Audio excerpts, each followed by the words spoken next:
Hi, welcome to mediatorpodcast.com, a podcast and video series about mediation, negotiation, and collaboration. My name is Melissa Gragg, and I'm a valuation expert and divorce mediator in St. Louis, Missouri.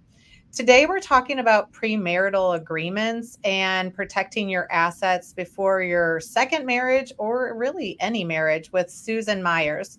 Susan's been practicing family law in the Houston area since 1982, and she formed her own firm, Myres Associates, in 2011. Her strength is being able to see options and alternate paths to achieve the realistic goals of her clients, and that is always needed in divorce and family law. Welcome. How are you, Susan? I'm very well. Thank you very much for the invitation. Because people get a divorce because their expectations are not met. But if they don't put their expectations vocally so that there's an understanding between the two of them, they're doomed. They are absolutely doomed unless by some magic they were in sync without talking about it. I expected to stay home when we had kids. I expected you to work when you had kids. I expected that you would contribute financially. I expected you to take care of me for the remainder of my life.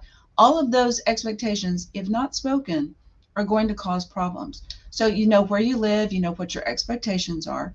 And then for the second and third and fourth and fifth marriages, we worry about things, elements that will happen to you. Do we have children from our first, second, or thirds?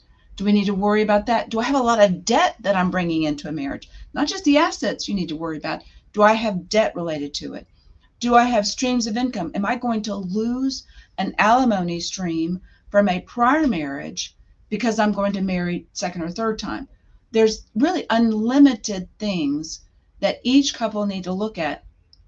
If they had a horrible divorce in round number one, let me assure you, you better have a premarital agreement in round number two to avoid at least some of the horror. Because divorce work is as difficult or as simple as the clients and their counsel want to make it. Why do people get divorced? Their expectations weren't met. Why do they get married? Because they think that's a better alternative.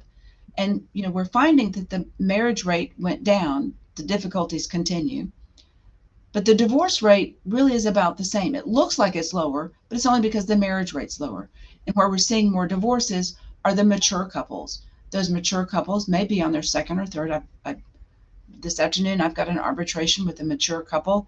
There's a premarital agreement, and they both have kids, both have adult children actually, and grandchildren. So it is something that is happening. People need to talk about it, and I do think that the more our famous people talk about their premarital agreements, the more comfortable the rest of us are talking about premarital agreements.